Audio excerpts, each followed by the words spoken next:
Alright, so I've been changing my brake lines over to stainless steel brake lines. So as I go on each corner, I need to bleed out that corner, bleed out the air bubbles. So I'm gonna do a brake bleeding video. So I have my .4 here, that brake fluid. I think this thing from the factory comes with a .3. So yeah, right here it says .3. So .4 and .3 are compatible. So that's what I'm going to be using. So when you bleed the brakes, you want to make sure that your level here is basically full. So I'm going to do that. Top this off. Okay, and the key is to always keep the top off.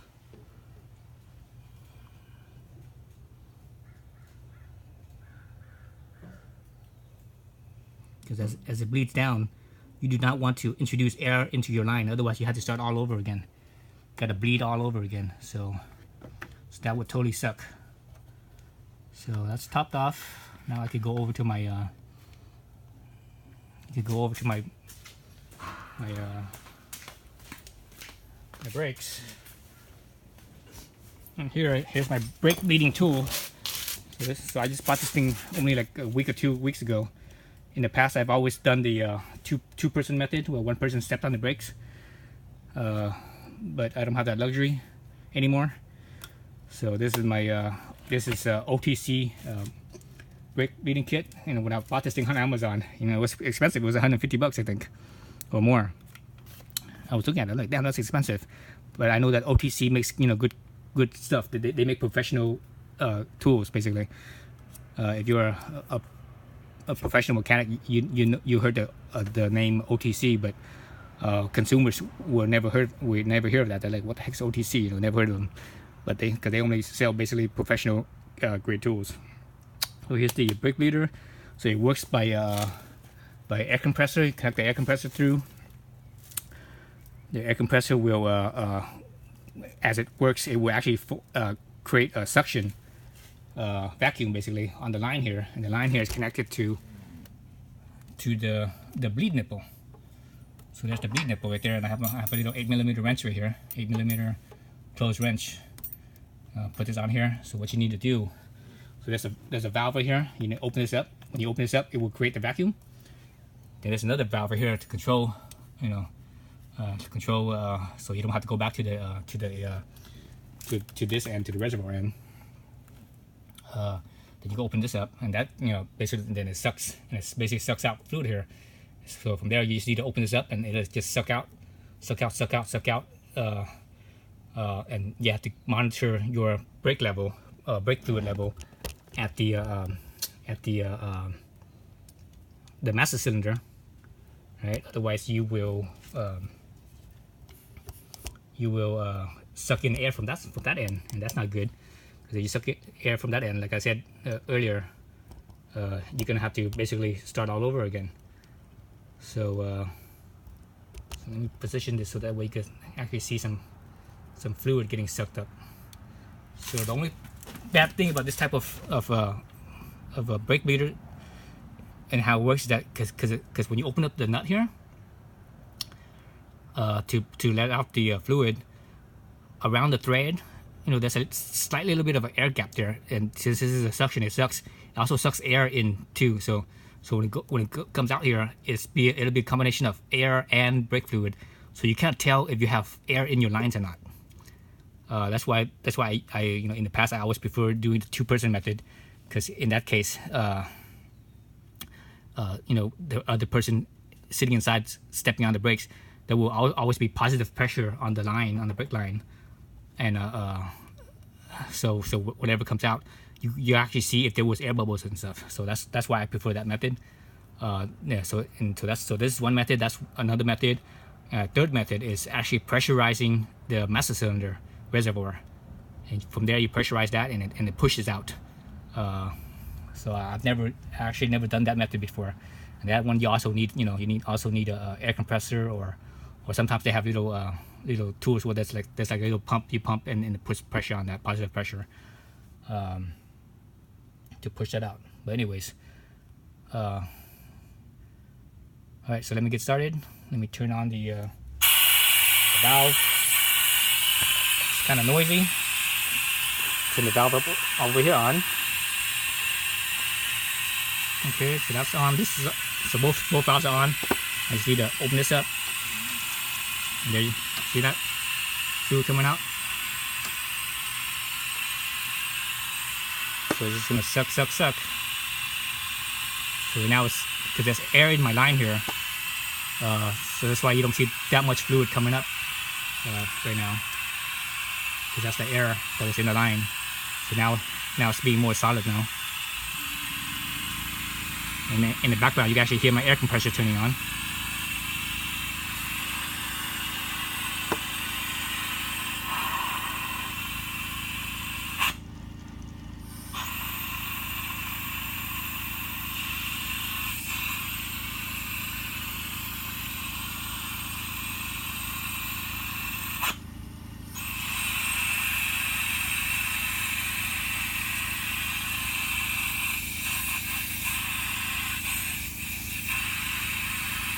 So just let it go, and I'm gonna go back to the reservoir and check. I don't think there's anything there yet because I haven't seen anything coming out just yet. There's not much fluid yet coming out. Yeah. I can tell by looking at the line. As the line comes down here, it flows out here. If there's a significant amount of fluid, it will collect here on this low spot before it gets sucked up here. All right. So that's what I'm looking at.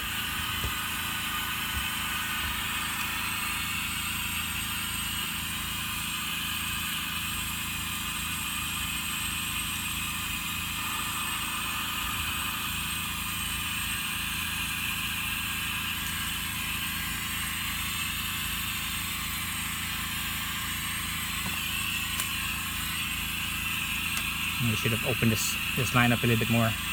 Let me adjust this real fast and do you hear the suction. Oops. And reposition my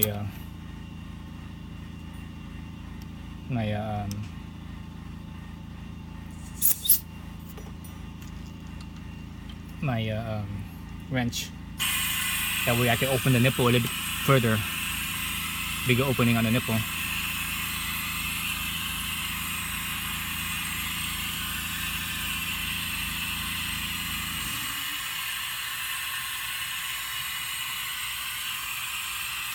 And that's it.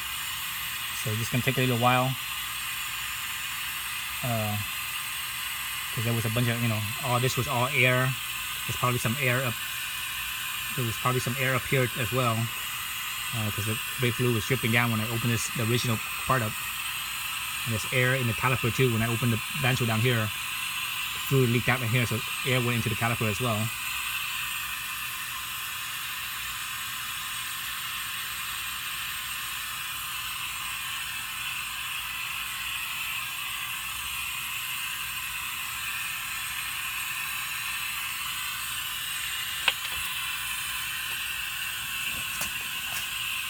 So I'm going to go over to the reservoir and check.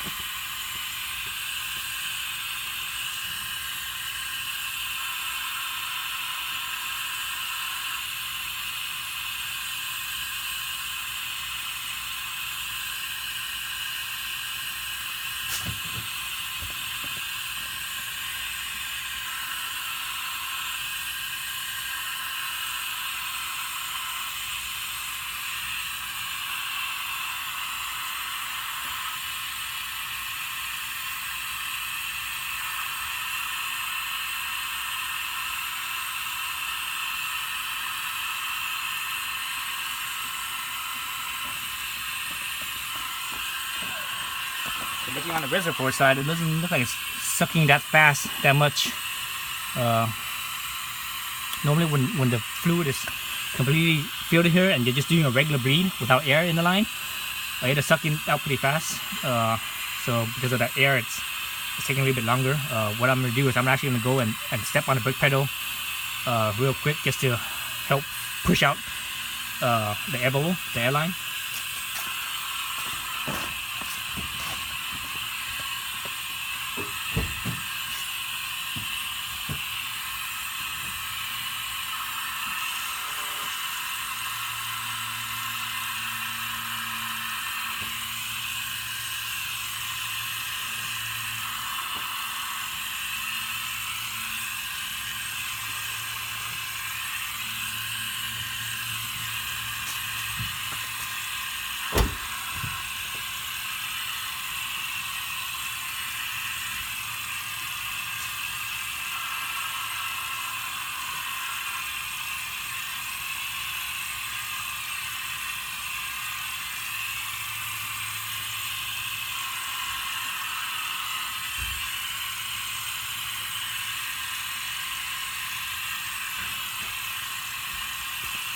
Okay, I think that'll help.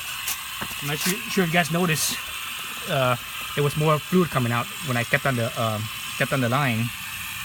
So now the reservoir, after that, now the reservoir is actually coming down a lot faster. So now I have to keep an eye on it.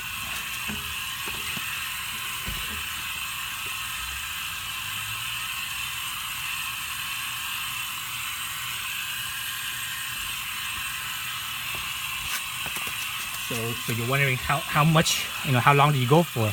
Basically what I do is every time I do a new bleed or bleed my brakes, I will let it suck down the reservoir basically almost to the bottom. Then I fill it back up. Then I let it suck down one more time. Then I fill it back up. That's when I know I'm done with the first corner, the first rear passenger side corner. Then after that, as I go to the other corners, I will only let it get sucked down, get the reservoir let sucked down once only. That should be enough. But since I'm doing since I have air bubble here, I'm gonna do it twice on each corner for the new lines.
You're going real slow. I wonder if my nipple here is opened up too much. That's all the way closed. I'm gonna leave it about right there. It's possible that because the bleed nipple here is open too much, so it's sucking in more air instead of more of the brake fluid. Yeah, so that's closed. That's open about, what's that, like 1/8 of a turn.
Alright, so I just filled it up,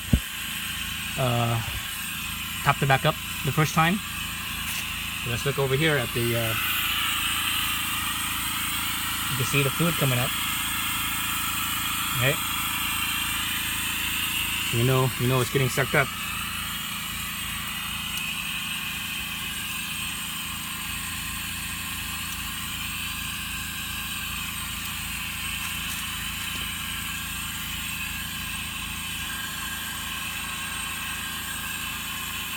I think all the air in the line is probably gone, but I'm gonna bleed it out anyways. This is, you know, I've never bled the brakes on this car. And it's gonna be about 3 years now. I mean, I only had this car for a month, so I'm the original owner. Excuse me, not the original owner. I'm the second owner. The original owner, you know, he only put 2,000 miles on this thing, and it was like basically brand new when I bought it. I mean, it has some had a ding or two here and there, but you know, but anyways, the brake fluid is I believe still the original brake fluid. So just, and you know, you're supposed to bleed the brakes every at least every 3 years, because brake fluid absorbs water. So when water gets into the brake fluid and mixes with brake fluid, it will bring down the temperature of the brake fluid boiling. So as more water there is, the lower the boiling temperature goes down, and that's not good for brakes, because when brakes gets hot, you know, and the fluid boils, what happens is when the fluid boils, it becomes a gas, right? So now you have gas, or basically let's call it air, in the line. So now you won't have a solid brake anymore, because brakes work by hydraulics, right? So once you have gas in the line, it's not a hydraulic anymore. It's you know, hydraulic meaning liquid, right? Not gas. So it's not so liquid. You can't. It doesn't really compress. That's how it's able to maintain pressure. But a gas you can compress.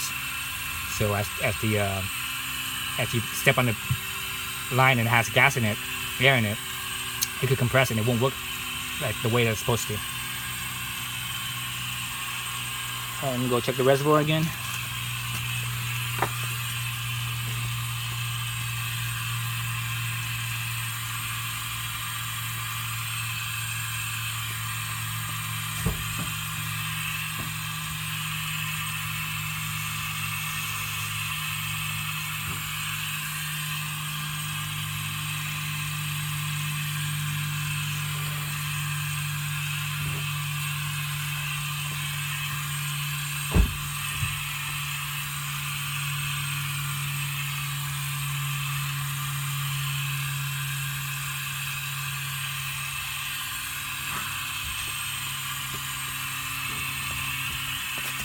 So I accelerated the bleeding by stepping on the brakes a few times, and probably when I did that, you probably saw more fluid coming out here.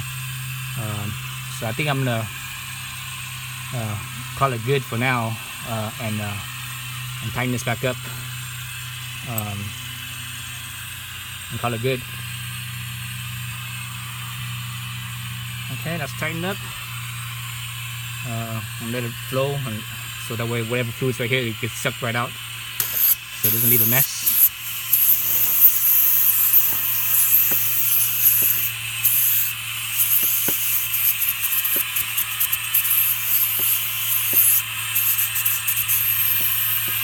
Alright. So turn that off, turn both valves off.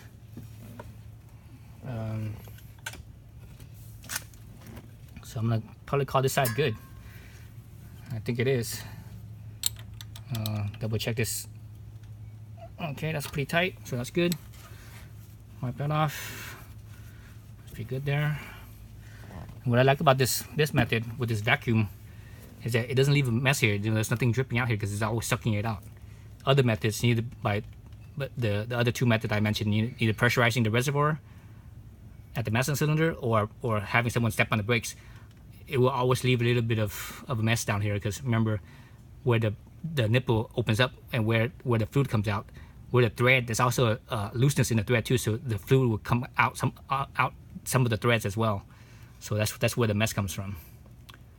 So I'm gonna call this good, and that's it. Actually, I'm gonna go step on the brakes a couple times to see if it feels firm or not, and and call this corner good, and I'm gonna go to the next corner. So you always start at the farthest corner from the master cylinder, right? So basically you start out at the rear